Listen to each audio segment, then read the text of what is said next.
Hi, everyone. Welcome to a new episode of the Anywhere Uni live podcast. I'm lucky today to be in beautiful Prague in Czech Republic. I'm with Caleb from Charles University. Hi, Caleb. How are you doing? Hello, we're doing very well. A bit tired. We'll get into that in Yeah. just a minute, but really happy to be with you. Thank you for the opportunity to speak on this really cool podcast. Yeah, no, so I love it when I can do this in person. I don't do it often enough, but it's great when we can do it in person. So we are, and I am in Prague today because we are in the middle of, or the end of International ACSC Europe, where we had how many participants? 200 participants from 45 countries, so counselors and university reps, a lot of great universities here as well, visiting us in Prague, Cambridge, Boston University, Leiden.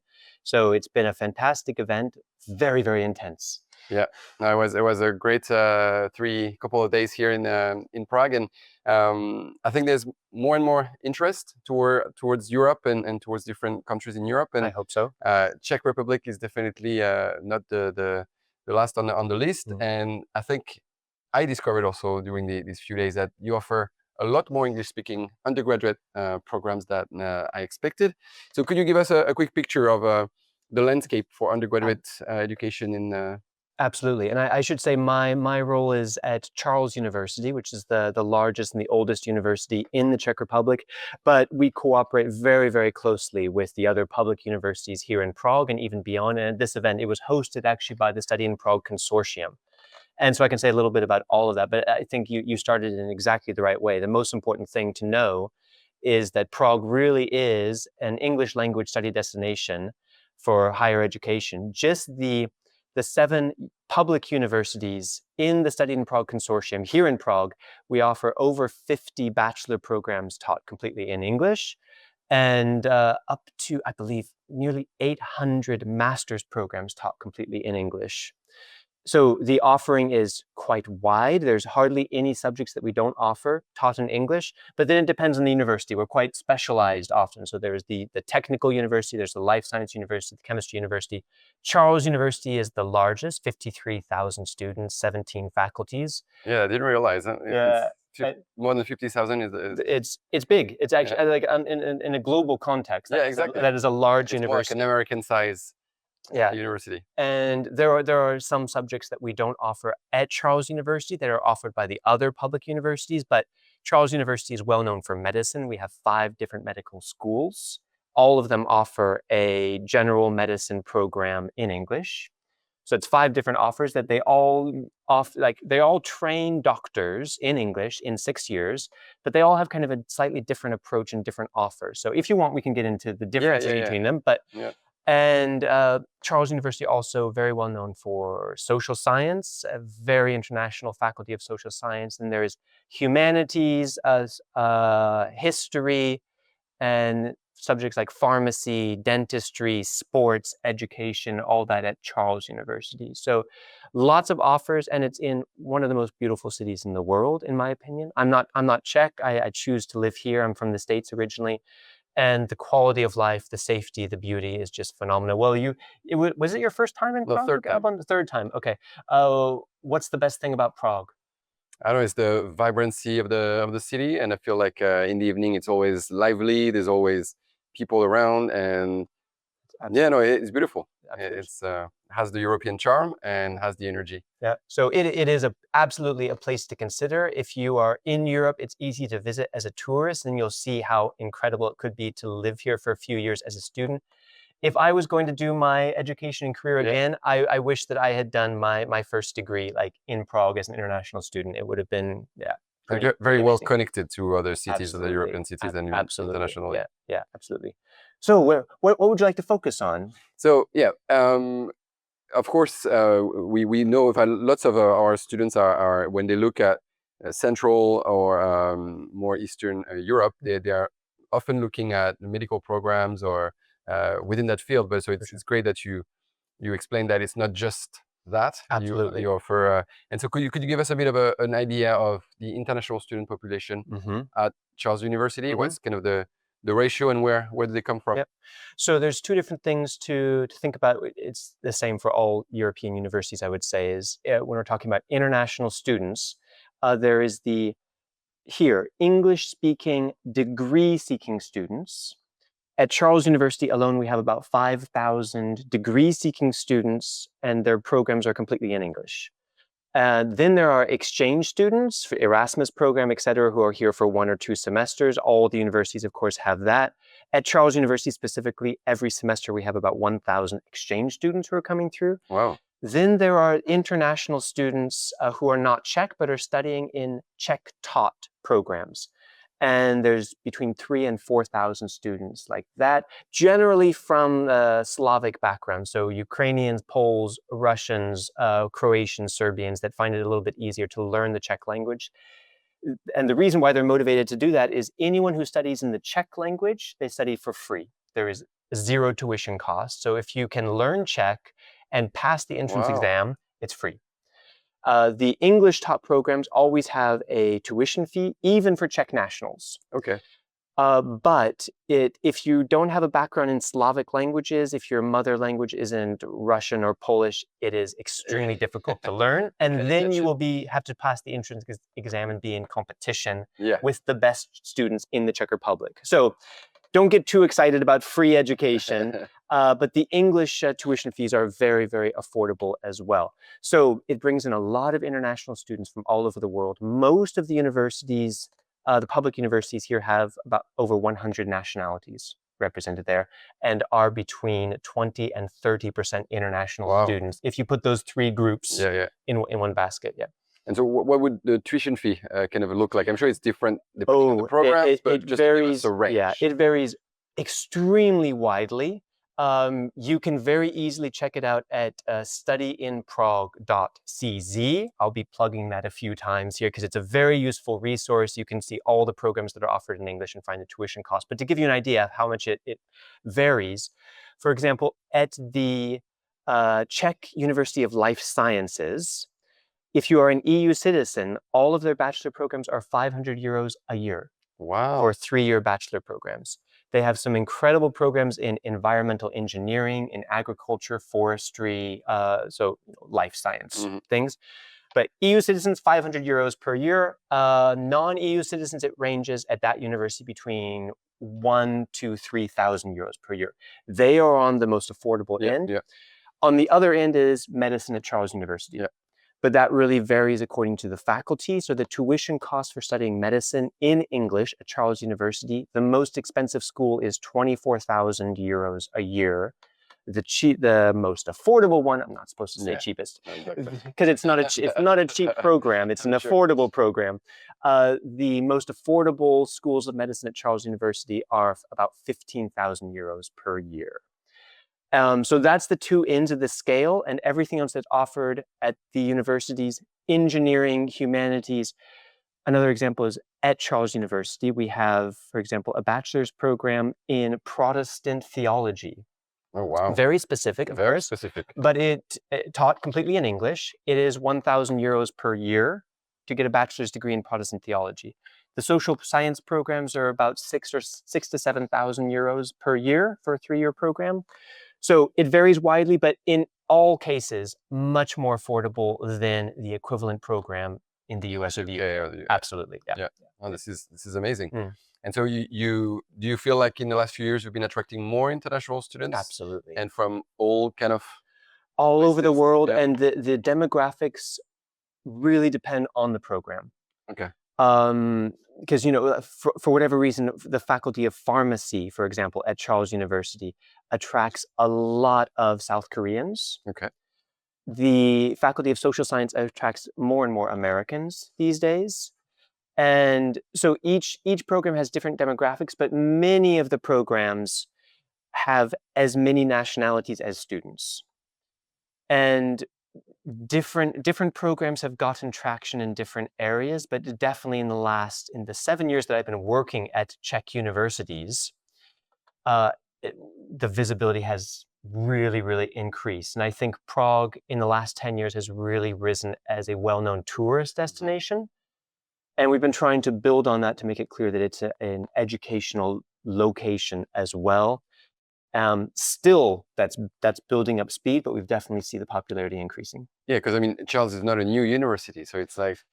Funny you should mention that. Charles University was pause the video and guess when Charles University was founded, because it was in 1348. It was the first university founded in Eastern and Central Europe. Before that, it was just basically British, Italian, and Spanish countries, the countries that had universities. If we're talking about continuously functioning universities that never like stopped existing or still exist today, it's the 10th oldest university in the world. So Charles University, it should be on your mental map of universities. Yeah. It's been there for a while, so it's solid. Yeah. So we've got a bit of experience when it comes to education. Yeah, that's great. And so in terms of recognition, as part of the EU, the credits, ETTS credits, transferable. Your degree, if you train as an engineer, if you train as a doctor, if you train as a pharmacist, pilot. Then you can take that degree anywhere in the EU, and there are no further questions. Now, of course, you have to be aware, like, if you study medicine, anywhere in the EU, you can practice medicine, but then there will be a language issue to be able to interact with the patients. But there will be a very smooth process because you are licensed to practice medicine in the EU, not just in the Czech Republic. All right. And so if we go specifically to Charles University, because every university is a bit different. Absolutely. What's the rhythm like? What kind of university is it? Is it more public university feel with larger classroom? Is it more like a private feel with smaller classroom? How many hours a week? Like what's the dynamic? I can tell, I have to say that you will get tired of me saying it depends, but it absolutely really depends. I mean, it's 17 faculties with like 800 programs taught in Czech and English. So it varies a lot. And that's why if you start seriously considering studying in the Czech Republic, in Prague, it's very important to remember you're not applying to the university, you're applying to a program. And each program is different. You need to get specific information to know what to expect and know if it's a right fit for you, because it's not about the fit of the university, it's about the fit of the program. Because let's just take medicine, for example. The first faculty of medicine, the oldest one, that's the name, it's not its prestige or quality, but the first faculty of medicine is the largest one. And if you study there, your first couple of years are going to be in classrooms with like 300 students, typically, which you might like, you might not. Then the second faculty of medicine is the opposite extreme. They usually accept 100 international students per year, and those courses are they break them down into very small groups, a lot of direct contact with the professors. So a very different approach. And then especially as an international student, there are some programs that intentionally are quite small. Protestant theology, I mentioned, well, it's so specific that each cohort of English-speaking students might be single digits. Yeah. Which is important to know because some students will love that and some will not. And so just within Charles University, the feeling of the program varies extremely widely. But it also means that we offer kind of a little bit of everything. We do not offer a Protestant theology program with hundreds of students, but there's lots of different styles of education. The style of education, the academic culture is going to very much depend on the program as well, because the way that medicine is taught in Central Europe is very, very different than social science. And the Faculty of Social Science, I know their English programs, they are doing tremendous efforts to adapt to like an IB style of teaching, a more American style of teaching. And they are so international. That faculty has over 1,000 English-speaking degree-seeking students at that faculty alone. And so it's really changing the culture. It's changing the academic culture of that faculty. And in other places, if they don't have a huge number of English-speaking students, it's going to be very Czech. The teaching style could be a little bit more old school, which means unidirectional, more lectures, more like, okay, the student is responsible for learning and there are exams at the end. So everything under the sun, and like each program is going to have its own flavor. Okay, and so would you say, I mean, I feel like it's almost like the University of London that has different, different schools. Absolutely. And that are quite independent. So you would say your faculties are quite beyond independent. Beyond independent. The faculties are more important than internally. The faculties are more important than the university. Yeah. And I hear it from the students. A lot of students, they identify with the faculty. Yeah. They will not say, I'm a student of Charles University. They will say, oh, I'm a student of the Faculty of Social Science or the first Faculty of Medicine. So a lot of the services, the activities, the friend groups, all of that is focused on the faculty and is tied to the academic culture and the social culture of that faculty. Now, we are actually trying to not change that, but build on that. My job actually is in the International Student Hub of Charles University, which was established less than a year ago. And the goal of that hub is to be a central contact point for prospective students. So I guess my contact details will be linked here somewhere, so you can get in touch with me as like a first point of contact, but also for student services and social activities. We're trying to offer more on the university level and bring the students from different faculties and subjects together. We're making efforts to do that, but it's not traditionally how the university has been run, because some of the faculties are so large that, as you said, they really do function as their own unit on their own. And that's why it's also important to know, when you are applying, the deadlines are different. Oh, wow. Tuition prices are different. Really, you have to look at it as almost different institutions within. And the criteria is completely different. Some of them have a written entrance exam, and if you pass the written exam, you're in. That's it.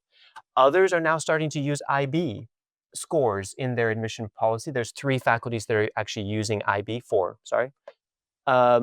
But that's a very new thing. Other faculties are starting to adopt it. Some of them have 2 rounds of applications. Some of them have 1. Wow. All of this is just in Charles University. And we're really in a time of transition now, as we are trying to attract, especially more students from like international schools as well. We're trying to be more open to IB, to A levels, to this kind of thing. But that's just been starting in the last couple of years. And so it's going to be a period of change over the next couple of years. And it means if you just check the admission requirements now at a program, for a program that you're planning to apply to in 18 months, it might be completely different in 18 months. So it's very important to check the websites, check the program page, and to stay on top of the updated application requirements. Okay. So for students not to be confused when they look at, for example, medicine, they almost have to see it as different schools of medicine. It is completely, because under the Charles umbrella, but it's because actually, and a lot of students do apply to multiple schools of medicine at Charles University to have multiple opportunities, but you have to go through the complete process at each school of medicine, each faculty of medicine that you want to apply to. So if you want to have a chance of being accepted at the 5 different schools, it means taking 5 entrance exams, submitting 5 sets of documents, and the decision at one faculty will be completely unaware of the decision at the other faculty. So you're absolutely right. It is like 5 separate institutions. It just happens to be under the title of Charles University. That's great. And so for the first year, it can be very different in Europe between universities. Some universities are quite selective, but then the goal is really to push 100% of the students to graduate their bachelor degree. And then some programs are like very open, but then the first year is really tough, and you have a high percentage of students that are not going to make it the second year. So what's the spirit? It depends. But in general, I would say it is important to know that it is not one of those universities that if you get in, it's easy to stay in. Okay. That is not the case. The level of difficulty and rigor varies widely from medicine to, humanities. But at the end of every year, all students go through an exam that you have multiple chances to take it. It might be 2 or 3 opportunities to take the final exam. But if you can't pass your final exams after the first year, the second year, the third year, you don't continue. That's it. Now, the pass rate into the second year varies from 95%, probably for humanities and some of the social science programs, to maybe 50% for medicine. Wow. Some of the medical faculties, and this depends, but some of the medical faculties are very, very strict about getting to the second year. And which makes sense. They're going to be doctors. They're going to have lives in their hands. And Charles University has a very high reputation to uphold. Everyone in the region knows that if you graduate from Charles University, you know what you're doing and you are on top. So it means there is a very rigorous selection policy. So don't make the mistake of thinking that if you get in and you're paying the tuition fee, that it's going to be fine. You have to work. These programs are for students who who are serious about the topic, Mm-hmm. who want to do the work, want to learn, and want to graduate knowing that they really are an expert in the field. Now, the admission process also depends. Yeah. And like the first faculty of medicine is extremely selective. I don't have the statistics off the top of my head, but I believe I want to say 20-30% of applicants are accepted to the first faculty of medicine. There are other programs, for example, studying pharmaceutical sciences at the faculty of pharmacy, that it doesn't actually doesn't have a lot of visibility internationally. It's not well known for its English top program yet, and they have quite a few spaces available. So it means if you meet the requirements, like kind of the English language requirements, it's actually quite easy to get in. That doesn't mean it'll be easy to stay in, but it can quite easy to get in. Another example is at the Czech Technical University, the Faculty of Nuclear Engineering and Physical Sciences. They recently introduced several new English top bachelor programs in quantum technologies, in nuclear physics, these very high level degrees. And because they're very new programs, they want to make sure they have enough students to keep the program running. They have almost no entry requirements, like minimum levels of math to get into the program. And then if you want in, you're in. Of course, the first year is going to be kind of a slaughter. But if you're confident with your skills, it means that you can have a very easy process of getting accepted to that program. Just don't make the mistake of thinking you don't have to work after that. Then you really have to work hard. But it means also that the competitiveness of getting into the program varies from very, very competitive. I would say most competitive is maybe 20% of applicants accepted, to almost every applicant accepted, but in every case, there's going to be kind of a cleaning of the class after the first year. Okay, no, good, very clear. And so for students that would be looking at multiple, like at Charles University as an institution, how do they choose amongst all this? Like, how do they choose why would you want to go to the first faculty of medicine? So medicine specifically, yeah. Yes, Mhm, because yeah, you have so many Good schools question. of medicine. Yeah, and I think it's useful to know why we have 5 schools of medicine. There are 3 in Prague and 2 in small cities outside of Prague. So we have in Prague, the first, second, and third faculty of medicine. Okay. And then there is the faculty of medicine in Pilsen, which is a small city of about 100,000 people on the German border, kind of just about an hour to the west of Prague. And then the Faculty of Medicine in Hradec Králové, which is to the east of Prague, kind of in the center of Czech Republic. The reason why those exist is because originally the 3 faculties in Prague were each specialized in different fields of medicine. Yeah. And then the university decided to start these 2 kind of satellite schools in cities outside of Prague. But over time, in the English language programs, they all started offering the same general medicine program, which leaves us in a situation of having 5 offers of a 6-year general medicine program. But there are definitely differences between them. Different types of students will fit at different ones.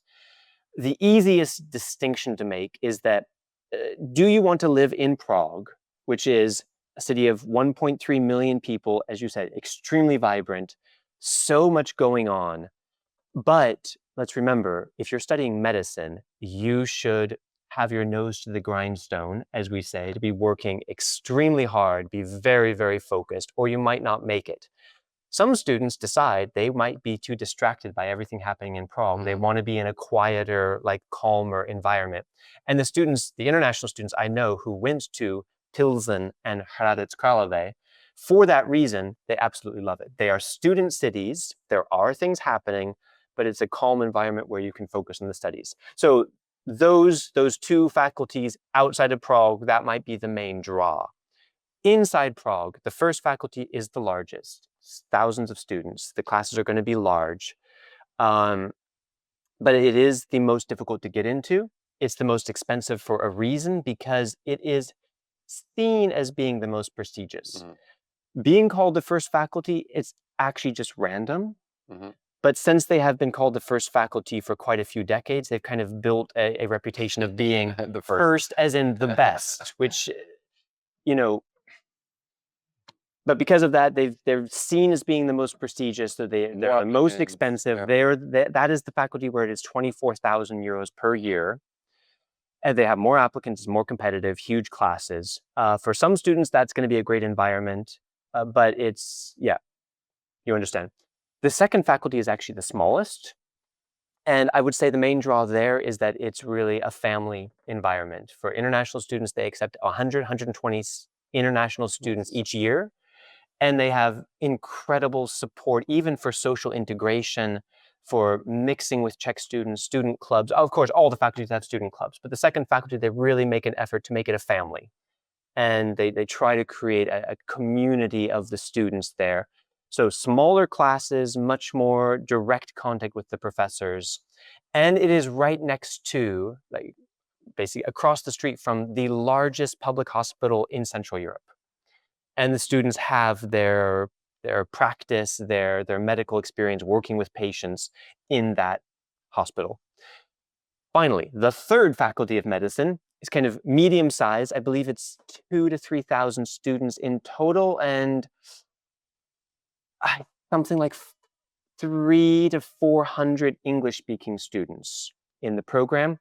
Their main draw is that they don't teach the program exactly the same way. All the other faculties of medicine, they take a very structured approach. Okay, year one, you need to learn the bones, the nerves, and they take it one subject at a time. Like, here's a course about the nervous system. Here's a course about the cardiovascular system.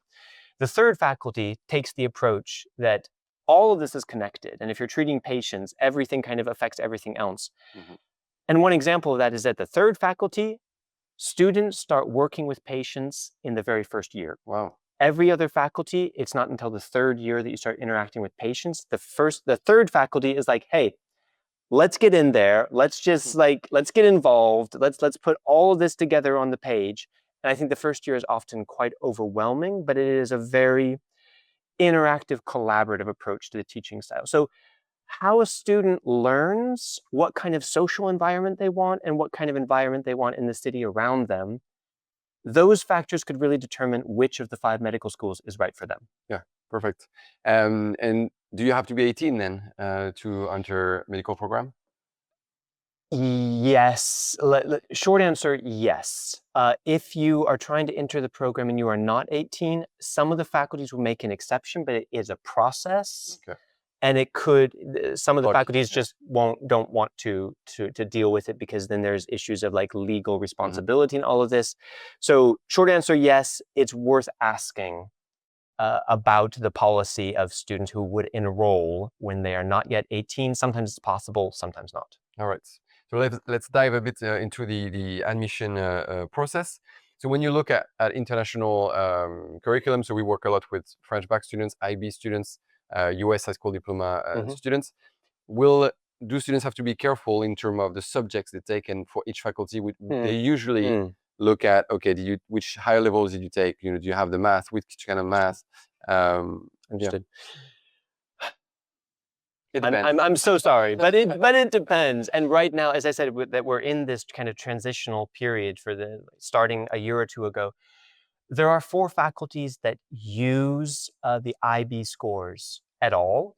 And most of them use like other international curriculum as well. They are trying to kind of modernize their application process. Charles University at this point is the only university in Prague, in the public universities in Prague. I can't speak for the private universities in Prague. But the public universities in Prague, Charles University is the only place where some programs are using those international curriculum. In most cases, the only question is, do you have a legitimate high school diploma? And then can you pass the entry requirements for that program, which is often a written exam, Skype Skype is dead now. Yeah. A Zoom interview where they'll ask questions about your motivation and your knowledge. It's the program sets the requirements. They say, okay, you've graduated high school. Here's what we need to know. If you pass those requirements, you're in. The 4 faculties at Charles University that are now using IB and other international curriculums are the 2nd and 3rd faculties of medicine. Okay. At which they all do it a little bit differently, I have to say. Yeah. 2nd and 3rd faculty of medicine, they set some IB scores in certain subjects, and they say, if you have these scores, you don't have to take the entrance exam. Okay. So you were asking, do students need to be careful? If they're planning ahead, they can definitely easily plan to take the subjects that would give them an exemption to the entrance exam. Mm-hmm. But if they're just hearing about Charles University now and you want to apply in a few months, you will always have the option to take the entrance exam and then pass or fail. But at Czech universities, you will never be in a situation where you realize, oh, I took the wrong IB course. Now I'm not eligible. Okay. I can't enter. That right now, that cannot happen. Okay. So 2nd and 3rd faculty of medicine, you have the opportunity to have an exemption to the entrance exam. Faculty of social science, their admission policy is very holistic. So they will absolutely look at which IB courses you took or A levels or whatever, and they will look at the grades, but there's no minimum requirements. They're kind of like considering everything together. And I think it's better to have subjects like there at Faculty of Social Science. There is a program in economics and finance. Mm-hmm. So better to have subjects that align, and for those to be your highest scores and for those to be a higher level. But you also at the Faculty of Social Science will not be in a position where you realize, oh, I didn't take the right subject, I can't apply, I'm not eligible. They will look at kind of the whole picture and see if you are a fit. Finally, Faculty of Math and Physics is now saying that to have an exemption to the entrance exam, you have to have higher level math with a score of 6 or better, 6 or 7. And if you have that, you don't have to take the entrance exam. You are accepted, for example, into the bachelor program of computer science.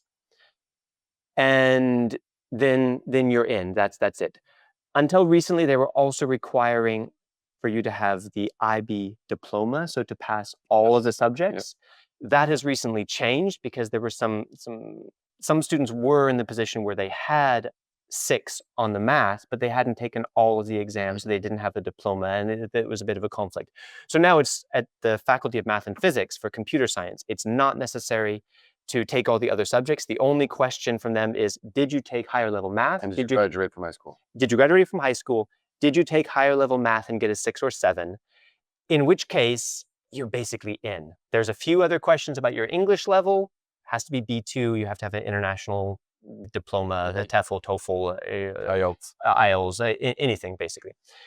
But then you're in. Now, if you're not taking higher level IB math, there are some other ways to have the exemption also, but the other option is to take the online entrance exam in math to get accepted into the bachelor's program of computer science or other programs there. So can you tell us a bit more about these entrance exams? So are they different? Is it like an SAT in the US, or is it each faculty will set their own exam and then is it online and... Yeah, each faculty makes its own exam. Now, in every case at Charles University, you will be able to find practice exams from like the exams they use from previous years. So you will have you'll have a very clear picture of what the exam looked like in previous years. If you're ready for it, how to prepare. If in some faculty websites it's not easy to find that, you can always reach out. And this is a good place actually to plug the Charles University website, which is studycharles.cz. Specifically, very clear information about everything you need to know about the program, but then also the email contact directly to the program coordinator who can answer all those questions like, I can't find the practice exam. Mm-hmm. You can write to us in the rectorate, of course, but we're just going to forward your email to the program coordinator. So on studycharles.cz, you can immediately contact the person who's coordinating that program, ask them all of your questions. And what they look like depends. It's going to depend on the program. because an entrance exam for, let's say, social science is going to be very, very different than for computer science or for medicine. And I would say it is very complicated and kind of maybe overwhelming to know that each program does things so differently. But the advantage, I would say, is that it's the people teaching the program who decide how to select the students. They know better than anyone which kind of students fit, which students are ready for the subject, because if you enter electrical engineering or medicine or economics and finance, from day one, that's what you'll be studying.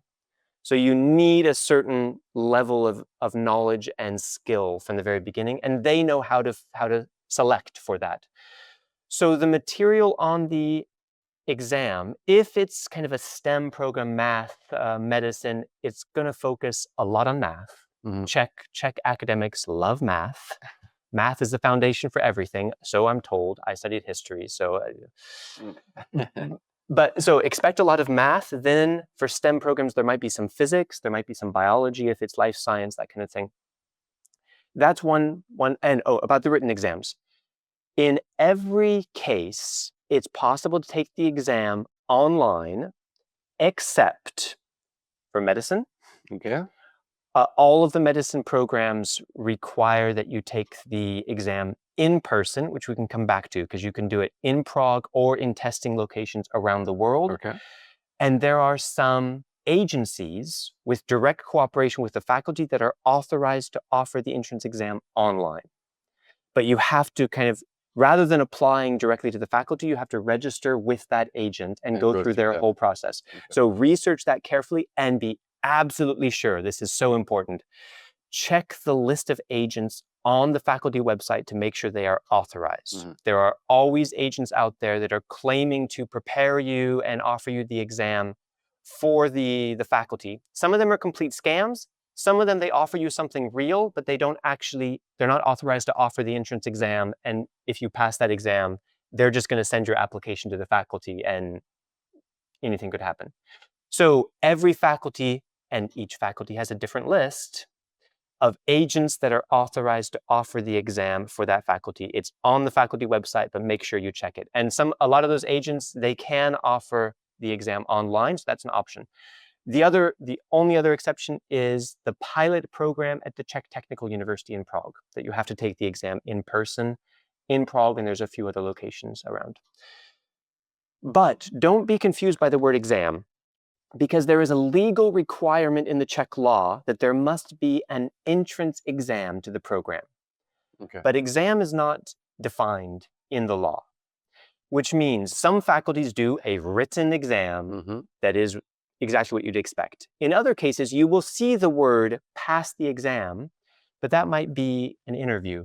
Okay. Where in some cases, they'll just ask about your motivation and your background. In some cases, they will ask you, okay, like solve this problem in front of me. But it might just be a casual chat. In other cases, the exam is submit your transcript of grades. So that's kind of confusing because they have to say that they have an exam, but it can really, really vary about what that means. It can often mean things that are not an exam at all. And that really varies. There are some faculties we have that they just look at the profile, they look at a letter of motivation, they want to have an interview to check kind of English level and motivation, and that's it. And then on the other side, medicine, you have to take the exam, often in person. It's extremely competitive and rigorous. And if you pass the exam, you're in. If not, you're out. No do-overs, one chance to take the entrance exam, very high stakes. So again, almost everything in between. And so, yeah, I'm sure the answer is, again, going to be, it depends, but just to get some kind of a timeline. On excellent. When do you start preparing? When do you submit? When is a good time to submit? Excellent question. This has been changing in the last couple of years. Actually, it used to be the case that all of the programs at public universities in Prague, almost all of them opened for applications in January and would close in, let's say, March, and then you would get a decision in April. It actually could be April, May, sometimes June. That was the old system. We have successfully changed that at almost all universities. Nice. Largely thanks to my colleagues and myself, like a few of us interacting with study counselors, interacting with international schools, and telling everyone that lobbying, very much lobbying, because it was very clear that a lot of international students, non-EU students, did not have enough time to get their student visa to come here. Oh, yeah. And so we were having a situation where a lot of students were accepted, but then They missed the start of the course. And at a certain point, most of the programs, there is a grace period, but after 1 month, 6 weeks, they say, yeah, sorry, if you're not here now, you're out. Wow. Oh, I'm glad you managed to change that. Yeah. So in almost all cases, we've moved the application window earlier, and there's two possibilities. Either they have 2 rounds. The first round would be probably October, November until December, January. And if you're not an EU citizen and there's a first round, you absolutely want to be in the first round, because the second round would be more intended for EU citizens who don't need a visa. The second round would then be probably January or February until March, April, May. Now, but then the programs that have just 1 round, we've moved them earlier. Most of them are starting now, opening in October, November, closing, let's say, January, and giving a decision by February, maybe March at the latest. Now, there are still exceptions, and it's still changing, but that is now the average timeline for applications. And at Charles University specifically, almost all of them now I'm mentally checking, because I'm actually responsible for checking that and trying to push the faculties that aren't changing. So on a mental checklist, I think starting this next application cycle, basically, yeah, all of the undergraduate English programs will be open by November 1st, and some are opening earlier. Nice. Yeah. But it's so important to stay on top of that. And when the application season opens, you should be ready to apply quickly. You won't get, in most cases, you won't get a decision until the application period closes, because the policy is usually we accept all applicants, and then if we have 20 spots, we're gonna choose the 20 best applicants. So it's a moving target.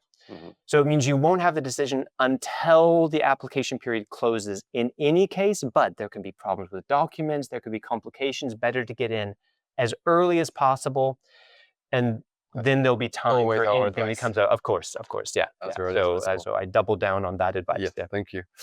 So to make it very clear for our audience, with this entrance exam system in the law, and when sometimes the entrance exam could just be send your transcripts, does it mean that for most programs, grades don't really matter? The grades you got in high school don't really matter? It's really based on that entrance exam? That's absolutely it. That's absolutely right, yeah. The only exception that comes to mind is the Faculty of Social Science, where they take this holistic view. In all other cases, the grades will matter only in the subjects that connect to the program. Okay. So if you're applying to computer science, they will look at your grades in math, but there's an entrance exam. In the end, the issue is, if you can pass the exam, you're basically in. It's not necessarily a balance of your grades from your transcript and the entrance exam. There might be cases where, there's kind of 2 rounds. That there's the paper round, you submit your transcript, you submit, if they want a letter of motivation, you submit your documents, all of that. Based on that, in some cases, that will determine if they offer you the chance to take the entrance exam. So it's kind of the next step.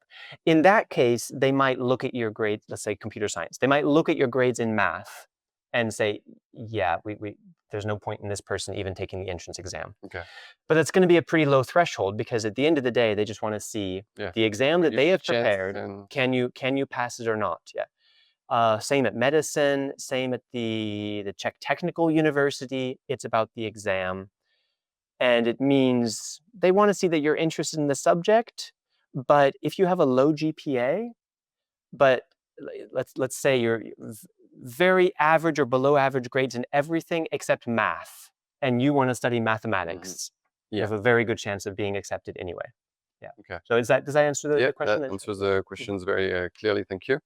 And so for medicine specifically, do you also have systematically an interview, or is it could be just the exam? It could be just the exam. Okay. Yeah, especially at the first faculty, for example, where they have a lot of applicants. Yeah. If you pass the exam, That's it. you're in. Yeah.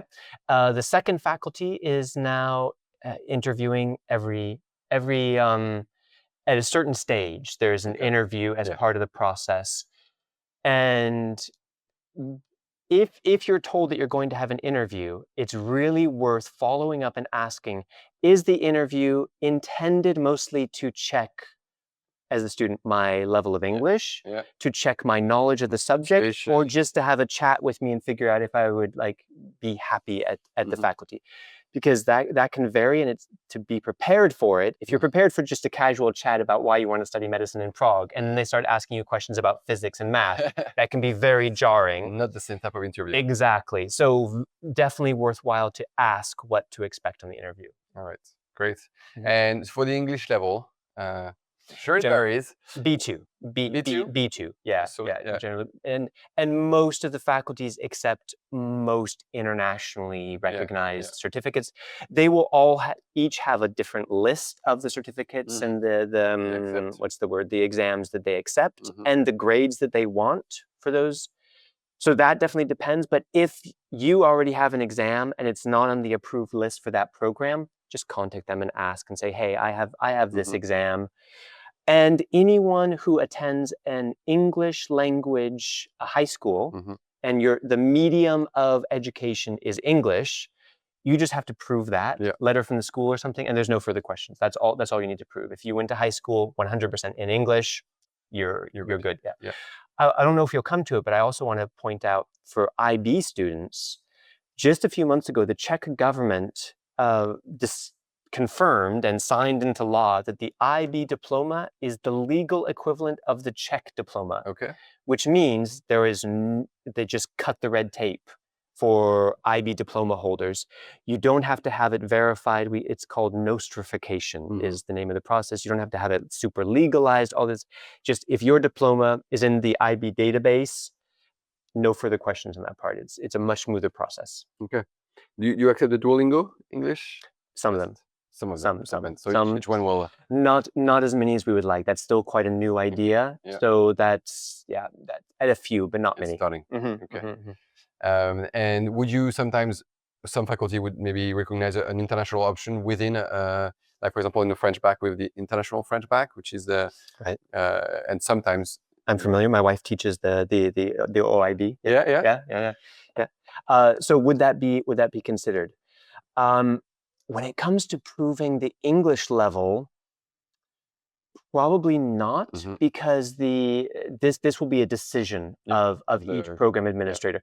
But I think probably not, because usually the criteria is if your medium of education was English, then you're in. But in that case, it would be bilingual. It would be pretty much half French, half English. And so they would probably still need an exam. Okay. Yeah, unfortunately, because a lot of those students I know are native English speakers.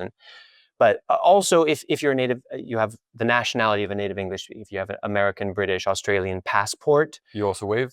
You'll probably get right in, which is not really fair because people being raised in multiple countries. But that's different. Yeah. Okay. And accommodation, we know in Europe, some cities, some countries, it's a bit of a struggle. It's difficult. It's expensive. It's we know in the Netherlands right now, it's tough. So what's the situation here? And with 50,000 students, I'm sure you don't have a room for each student. Included in the uni. But so how do you have options for international students? So glad you asked, because sometimes I forget this, and it is a huge factor. We guarantee university accommodation for any international student at all of the public Czech universities. Wow. If you are not from the Czech Republic and you're coming into one of the programs, you are guaranteed a spot in university housing for your entire time at the university. The entire time, not just the first year. Nope, the entire time. Massive. Yeah. It's a deal. And it is part of the application process, enrollment process. Once you're accepted, it's part of the enrollment process that you say, I want a spot in university housing. You will get it, and you can keep it. You can stay during the summer. different processes, and you have to check certain boxes if you want to stay during the summer, or you're leaving, or you want to continue to the next year. So important to stay on top of it. But if you want to stay for your 3, 5, 6 years in Prague in university housing, that's guaranteed. And the accommodation varies widely from usually double occupancy in the rooms.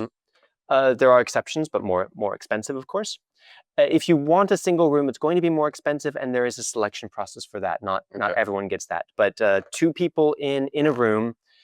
Then the quality of the accommodation varies, because Charles University alone, our university accommodation, we have 12,000 beds. We are the largest provider of beds, of accommodation in Central Europe. Wow. And so it means some of those buildings are brand new, are extremely nice. They still smell like new paint, like it's with huge club rooms and like restaurants built in, and really, really nice places for around 300 to 400 euros a month. Yeah, not bad. On the other end is places that are extremely affordable. In this case, I'm going to say cheap, because it's also about the quality. You can have accommodation for 120 euros a month. Wow. I do not recommend it, because that is basically a roof over your head. Those are old buildings that have a lot of problems. Students complain about it, but it's dirt cheap.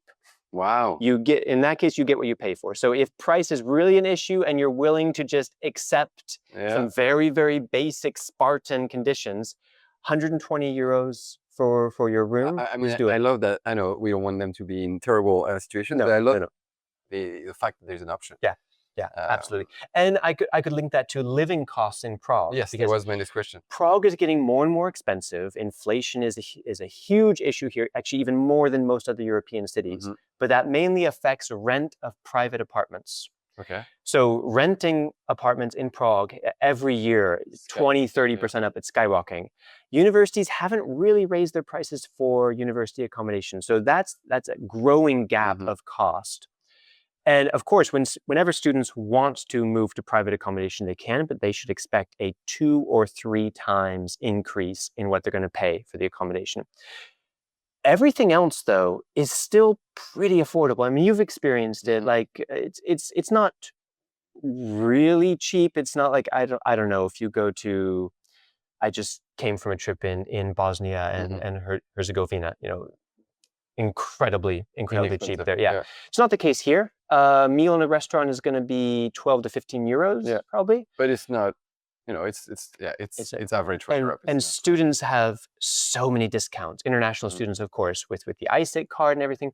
One really good example is the public transportation pass in Prague that covers the buses, the trams, the metro, the ferry, the funicular, the trains within the city. Anything that moves. Anything that moves, not the horse carriages, and the public transportation system. Before I tell you the price, the public transportation system is fantastic. You've been using public transportation, right? So I was so impressed. And then so fast. You're usually based in Paris, right? No, in Rennes. In Rennes. Yeah. So can you compare the public transportation system in Rennes or Paris to Prague?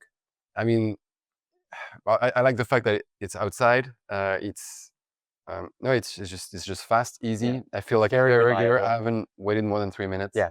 And when it says what time it will come, it comes on the second. It's clean, it's efficient. And students, international students, pay for a 1-year pass of no limit, use it as much as you want for a year, 55 euros. Oh my God. That's interesting. That's incredible. So we estimate that international students, for all of their living costs, accommodation, travel, except for besides tuition, everything else, 7,000 to 8,000 euros per year. Yeah, it's really not bad. And most of our international students have part-time jobs that covers their living expenses. So for affordability, the tuition costs are very reasonable, but then the living costs on top of that make it a very, very affordable study destination. And the quality of life that you can have here is just phenomenal. It is incredibly safe. You can be out at any part of the city at any time of night. There is essentially no violent crime in Prague. It's clean, it's green. You can see behind us. This year, it actually, from a pretty prestigious organization, Prague won the award for Forest City of Europe Wow. as the greenest, for the number of parks and trees, the greenest city in Europe. Yeah. This is amazing. Yeah. Yeah. I mean, I'm sold. I should hope so. I could go on, of course, but those are the main points, I think. Yeah. And I can say, like, we've been focusing on Charles University because that's my institution, but just a very quick rundown. There is then the Czech University of Life Sciences that I mentioned, with very affordable programs. It has a really green campus to the north of the city with farms, greenhouses, llamas, livestock, There is the Czech Technical University, very close to the center, that is all about engineering, IT, robotics, anything like that. The University of Chemistry and Technology is right next door, specialized, but a very small, like family-based institution that until recently was the second highest rated university in the Czech Republic. Excellent programs in chemistry, food sciences, that kind of thing. We are currently at the Prague University of Economics and Business, so anything business, international relations, all offered in English. Really cool facilities here. Yeah, I don't know about very your nice. impression of it, Yeah. but it's really nice. Then two art academies, Academy of Performing Arts with dance, photography, acting, and then the Academy of Architecture, Arts, and I'm tired. It just like Oh, you've slipped listed out of my mind. Yeah. most of But visual arts, it's about Yeah. study of visual arts, but they don't offer any undergraduate programs in English. So it's just, they have a master's program in English. It's a very, very small institutions. So the range of programs, 50 programs on the undergraduate level offered in English, all affordable, high quality, ranging very widely on the focus, the style, the feeling of the faculty, the cost, all this. So important to do research about specific programs, but the opportunities here are quite extraordinary, I think, from my perspective. Yeah, this is amazing. So I guess come visit. Do you have Please, open please. days for international students? When come by? Various programs have various open days. We're working on, like, the universities offering open days. But I would say once you know that you are interested in a specific program, speaking for Charles University, it's a bit more clear, the pathway to take. Go to studycharles.cz, find the program that you're interested in, and then there is very clearly the email address of the program coordinator, and ask them, do you have open days? Can I visit your faculty? Most of them will be ready to pair you with a current international student who will show you around. And if that doesn't work, try that first, because I'm just going to contact them anyway. But then you can contact me. So Caleb House, and my email address will be somewhere there. Yeah. We'll put it in the description. And you can ask me. I will try then to find an international student at the program you're interested in, connect you with them so that you can come to Prague, meet with that student. They will show you around the faculty and tell you about their experience as an English-speaking student here in Prague. Oh, this is amazing. Yeah. All right, I think we're almost on the hour, so perfectly Amazing. perfect timing. Amazing. Caleb, thank you so much for taking your time in such a busy few days. It's my pleasure. I was like, how am I going to manage to get you for a full hour? It's my pleasure. When you're running all around hosting all of us. And Alban, thank you for the work that you do, like the way that you're promoting, like, less visible universities. Like, I've listened to a lot of the episodes, and of course you have the big names also, but I really love how you highlight universities that are less visible. But I think that the world of global education is changing so quickly. Yeah. Some regions are kind of going downhill, but other regions are rising up. And I really feel like Central Europe in general is a region that's on the rise. Yeah. And many reasons. Czech Republic is a hidden gem that I'm very appreciative of, people like you who make an effort to highlight those hidden gems. So we're grateful. I mean, these are amazing opportunities, and we want to spread the world. Thank you. Thank you, Caleb. It's been a pleasure. And to everyone, we'll see you on another episode of the Anywhere Uni podcast soon. Bye-bye. Bye-bye.